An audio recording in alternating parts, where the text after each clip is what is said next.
I never thought I'd be the kind of woman who'd sit on the floor of her apartment at midnight, glass of cheap red wine in hand, typing out her life to strangers on the internet. But here I am. It's funny how the ugliest things in your life start out so small: a look, a silence, a habit, and then suddenly you're standing in the wreckage of something that used to feel like home. When I met Luke, I was 26, living in a one-bedroom apartment in Chicago, barely holding my life together. I was a graphic designer at a startup that thought free pizza counted as health insurance, constantly exhausted and quietly lonely in that way people in their 20s are when the world still feels like a performance. Luke was 32, tall, charming in that disheveled, almost careless way, the kind of man who made eye contact like it was a secret.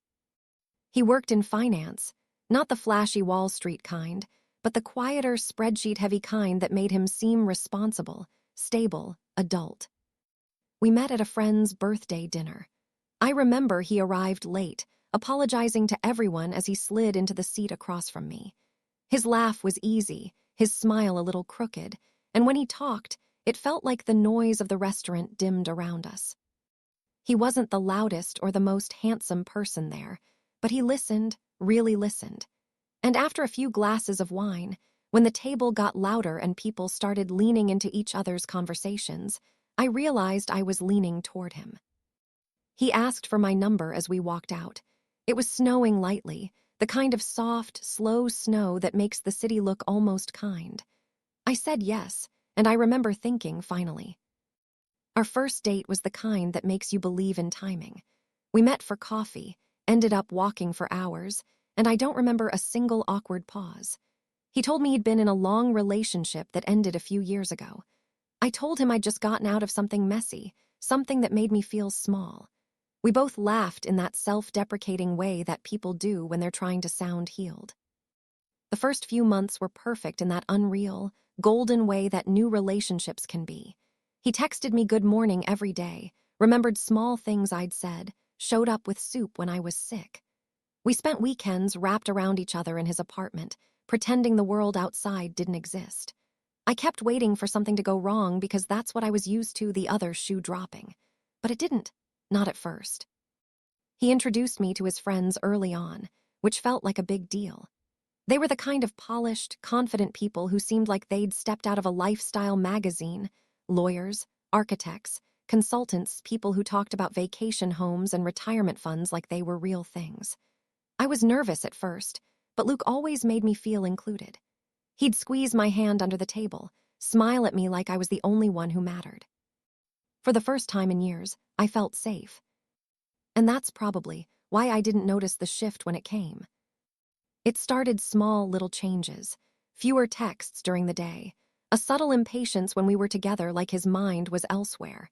I told myself it was work stress, that I was imagining things. But then came the excuses: late meetings, missed calls, weekends he said he needed to catch up on things. I wanted to believe him. God, I wanted to. Then there was the perfume. It was faint, barely there, but not mine. Something floral, expensive. I found it on his shirt one night after he came home late. When I asked, he laughed. "One of the analysts at work gave me a hug," he said. "She spilled a bit of something." He looked right at me when he said it, steady, unflinching. I wanted to believe that too. You don't stop trusting someone all at once. It happens in pieces. You start noticing details, the way they pull away when you reach for them, the way their eyes flicker when you ask small questions. But instead of walking away, you tell yourself stories. You tell yourself he's tired, that you're overthinking, that love means being patient. And for a while, that's enough. Until it is. The night I found out, it wasn't dramatic. There was no screaming, no scene, just quiet. He'd fallen asleep with his phone on the nightstand. It buzzed once, then again. I shouldn't have looked, I know that, but something in me already knew, and curiosity is cruel when it's mixed with fear. It was a text from someone named Maddie. The message was simple: "Last night was perfect. I can still feel you." My stomach dropped. I scrolled up. There were weeks of messages, plans, jokes, photos, the kind of conversations that happen when two people know each other too well. My hands were shaking so hard I could barely hold the phone. I didn't wake him. I didn't throw anything or demand an explanation. I just got up, walked to the bathroom, and sat on the floor. I don't know how long I stayed there, staring at the tiles, trying to remember how to breathe. When he woke up, I was still sitting there. He came in, hair messy, eyes soft with sleep. He saw my face, saw the phone on the counter, and for a second he froze. Then he sighed like he was the one who was exhausted by it all. "It's not what you think," he said automatically, but it was. I asked him how long. He didn't answer right away. That silence was its own confession. Finally, he said, "A few months." A few months. That's how long I'd been loving someone who was already gone. I didn't cry right away. I just felt hollow, like my body had turned into a shell of noise and static. I packed a bag, told him not to call me, and left. It was snowing again, heavier this time, and as I walked out into the cold, it struck me how eerily similar it felt to the night we met. Same street, same snow, different ending. The days that followed were a blur of numbness and panic. I moved back into my old apartment, barely slept, barely ate. My friends tried to comfort me, but I couldn't stand the pity in their voices. I wanted to scream at them, "You don't understand, he was supposed to be different." But he was. Eventually, anger replaced the emptiness. It came in flashes, when I saw his toothbrush in my bag, when a song we used to play came on, when I caught myself checking my phone even though I'd blocked his number. Anger felt better than sadness because it meant I was still alive. Then, one afternoon, he showed up. It had been 3 weeks. I opened the door, and there he was, same tired eyes, same soft voice, holding a coffee like it was some kind of peace offering. He said he was sorry, said it meant nothing, said he missed me. I wish I could tell you I slammed the door in his face, but I didn't, because love doesn't disappear when someone betrays you. It lingers, it begs, it wants to understand. I let him in. We talked for hours. He cried, I cried. He told me it had been a mistake. That he'd ended it, that he'd been scared of how serious things were getting between us. That he'd sabotaged it before I could. He said he loved me. And part of me still believed him. But the thing about betrayal is that once it's there, it never really leaves. You can paint over it, cover it with forgiveness, but it always bleeds through. We tried again for a while. We pretended to be okay. We went on dates, took weekend trips, said I love you like it was a prayer we could say enough times to make it true again. But it was. Every time he reached for his phone, I flinched. Every time he said he was working late, my chest tightened. One night, I looked at him across the dinner table, and I realized I didn't recognize him anymore. Or maybe I didn't recognize myself. That was the night. I ended it for good. It wasn't dramatic. No screaming this time either. Just a quiet, heavy goodbye. When he left, I sat on the floor again, same as before, but this time I didn't feel hollow. Just tired. Tired but free. And maybe that's how most love stories really end. Not with closure, but with quiet. I moved through that first year after Luke the way people move through heavy fog, cautiously, half-blind, bumping into myself at every turn. Everything around me looked the same, but it was. My apartment, my friends, my routines, they all carried his ghost in tiny, invisible ways. His mug still sat in my cupboard because I couldn't bring myself to throw it out. His playlist would sneak into my shuffle when I wasn't paying attention. I'd catch myself reaching for my phone some mornings, expecting a text that would never come. Grief is strange that way. It's not sharp and quick. It's dull, constant, like carrying a small stone in your shoe. You can walk with it, even run sometimes, but it's always there. I told myself I was healing, but mostly I was just enduring. I went to therapy. I deleted photos, then undeleted them. I threw myself into work, stayed late most nights because at least in the hum of fluorescent lights and the rhythm of deadlines, I didn't have to think. People said things like, "Time heals," and I nodded even though I didn't believe them. Time doesn't heal, it dulls. Healing is something you have to do yourself, and I wasn't ready to yet.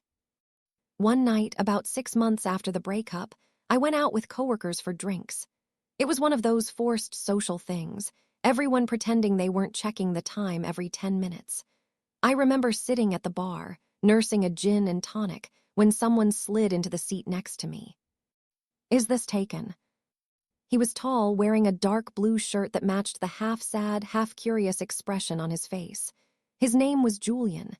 He was Luke, not smoother, not flashier, just quieter. Grounded. We talked. He made me laugh without trying. He didn't push. When I left, he didn't ask for my number, he just said, "Maybe I'll see you around."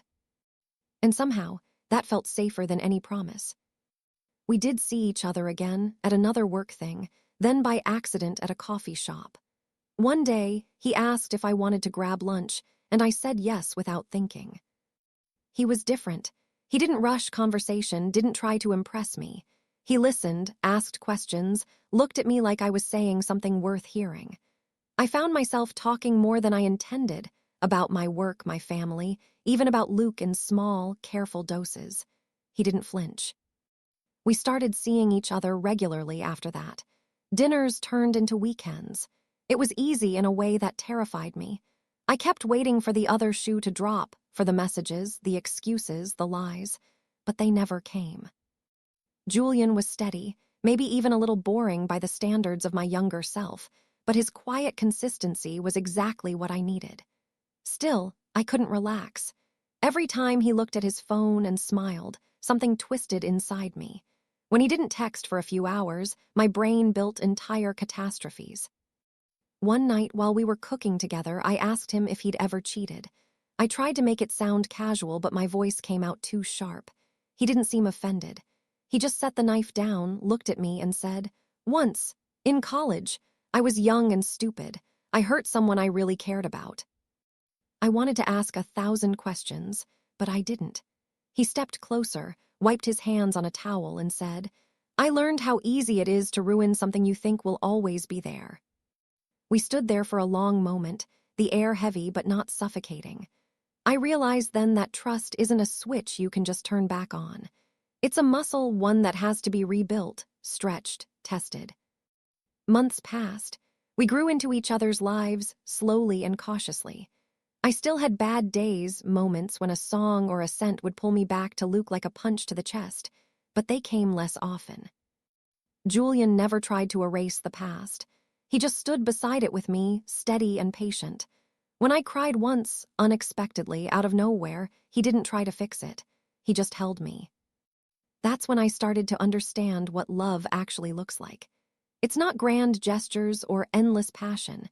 It's the quiet willingness to stay, to hold space for someone's fear and not make it about yourself. Still, I wasn't sure if I was capable of that yet. Some nights, I'd look at Julian and feel something deep and real, and other nights, I'd feel numb. Not because I didn't care, but because part of me was still guarding what was left of me. One night, we were sitting on the balcony of his apartment, the city buzzing softly below us, and he said, "You still don't trust me, do you?" I didn't answer right away. "It's not you," I said finally. "It's everything before you." He nodded, then said something I'll never forget. "Then let's not rush it. I'll wait for the part of you that wants to trust again." And he did. That's how the next few years went, slow, imperfect, full of small steps forward and occasional steps back. I learned to breathe again, to laugh without checking if someone was watching, to want without guilt. But the truth is, I never stopped thinking about Luke entirely. Not in a longing way, but in the sense that he became a marker, the line between who I was before and who I became after. Sometimes I'd wonder if he thought about me too, if he ever regretted it. Then I'd catch myself and let the thought drift away. Because the thing about healing is that it's not about forgetting someone, it's about remembering them without reopening the wound. By the time Julian and I moved in together, I felt like I'd finally built a version of myself that didn't need to be defined by what had broken her. I was the girl who got cheated on anymore. I was just me, still cautious, still learning, but alive in a way I hadn't been for years. Life settled into something that felt almost gentle. Work, friends, dinners, slow mornings. There were no fireworks. But there was peace, and I started to realize peace was rarer than passion. Then, one day, out of nowhere, I saw Luke again. It was a Sunday morning, 3 years after I'd last spoken to him. I was at a farmer's market with Julian, holding a bunch of tulips, when I heard someone say my name. I turned, and there he was. He looked almost the same, just a little older. His hair shorter, his eyes tired but familiar. For a second, the world tilted. All those buried memories stirred like dust in sunlight. "Hey," he said, "you look good." I smiled, polite, distant. "You too." He told me he was engaged now. To Maddie. The name hit like static, but I didn't flinch. He said he'd thought about reaching out, but didn't think I'd want to hear from him. He was right. Julian walked up then, handed me a coffee, and Luke's eyes flickered between us. There was a flicker of something, regret, maybe, before he smiled and said, "Take care of yourself." I watched him walk away, and for the first time I didn't feel anger or pain, just closure. Later in the car, Julian asked if I was okay. I told him yes, and I meant it. Because the truth is, some stories don't end with revenge or reconciliation. They just end, quietly, naturally, like a door closing softly after years of being left open. That night, I stood on our balcony, tulips in a vase behind me, the city lights stretching out like constellations. I thought about all the versions of myself I'd been: the girl who loved blindly, the woman who broke, the one who learned how to start again. And for the first time in a long time, I felt proud. Not because I'd found someone new, or because life looked neat and beautiful, but because I'd survived something that once felt unlivable. Because the worst thing that ever happened to me had quietly, slowly, become the thing that made me whole. Years passed in a blur that didn't feel like motion so much as soft unfolding. There was no single moment when I realized my life had changed. It happened the way seasons shift, so gradually you only notice when the light starts hitting the walls differently. I had settled into something steady, something whole, and it terrified me at first, the quiet of it, the ordinariness. Because when you've lived through chaos, peace can feel foreign. It can feel like standing still on a ship that stopped rocking, your body still braced for waves that no longer come. Julian and I didn't have the kind of love that movies are made about. We didn't shout or break things or make grand apologies in the rain. It was smaller than that, but it was real, built from shared mornings, from understanding silences, from the simple act of choosing each other again and again. Sometimes I'd look at him and think, this is the man who came after the storm. The one who never asked me to forget, who never tried to rewrite my story, who loved me in the quiet way that lets wounds close on their own. Still, there were ghosts. There always are. On certain nights, usually after too much wine or too little sleep, I'd find myself drifting into that space between what was and what could have been. I'd remember Luke's laugh, the way I used to feel invincible in his presence, like the world only made sense when he was near. But those memories didn't ache the way they once did. They'd softened, like old photos fatting at the edges. I could hold them without bleeding. I used to think healing meant forgetting, that the goal was to erase every trace of him, to pretend none of it had happened. But I know now that's not how it works. Healing isn't erasure, it's integration. It's learning to live with the scars, not despite them. It's saying, yes, that happened. Yes, it hurt. And yes, I'm still here. There was one night, years after I'd last seen Luke, that I remember more clearly than most. Julian and I were at a dinner party, one of those softly lit evenings full of laughter and overlapping conversations. Across the table, someone mentioned an old band I hadn't thought about in years, one Luke had loved. Without warning, I felt that familiar rush of nostalgia and sadness twined together. I smiled, nodded along, said nothing. On the drive home, the city lights flickering past us, I told Julian, "Isn't it strange how people can still exist in you long after they're gone?" He reached over, took my hand, and said, "I think that's how you know it was real." And that was the first time I didn't feel the need to apologize for my past. For the mistakes, the heartbreaks, the parts of me that had once been so raw. They were part of the architecture now, not ruins, but foundations. We married quietly 2 years later. No big ceremony, no elaborate vows. Just a small room, a handful of people we loved, and the simple words that meant more because they weren't promises of forever, they were acknowledgments of choice, of effort, of the fragility of it all. There's a picture from that day, the two of us laughing, my hair caught by the wind, and every time I look at it, I think about the girl I used to be. The one who thought love had to be grand to be true, who mistook drama for depth, chaos for passion. She would never have recognized this version of me, grounded, content, unremarkably happy. But I think she'd be proud of her, even if she didn't understand her. Sometimes, late at night, I lie awake next to Julian, listening to the hum of the city through our window. I think about all the lives I might have lived, the paths I could have taken if things had gone differently. It's not regret, it's wonder. Every loss, every betrayal, every heartbreak, they all led me here, to this quiet room, to this ordinary, extraordinary peace. And once in a while, when the past drifts close, as it always does, I whisper a kind of goodbye into the dark. Not to Luke, not even to what we had, but to the version of myself that lived entirely through someone else. The girl who mistook being chosen for being loved. The woman who learned, finally, that love isn't a rescue. It's a return to yourself. There are no grand endings in real life, just quiet moments of understanding. Tiny, tender recognitions that everything you lost somehow made room for what stayed. So when people ask if I've moved on, I tell them I haven't, not really. You don't move on from the things that shape you. You move with them. You learn to carry them differently. And maybe that's what love really is, not the lightning strike or the perfect story, but the soft, enduring choice to stay open. To keep your heart just a little bit unguarded, even after it's been broken. Because that's where the light gets in.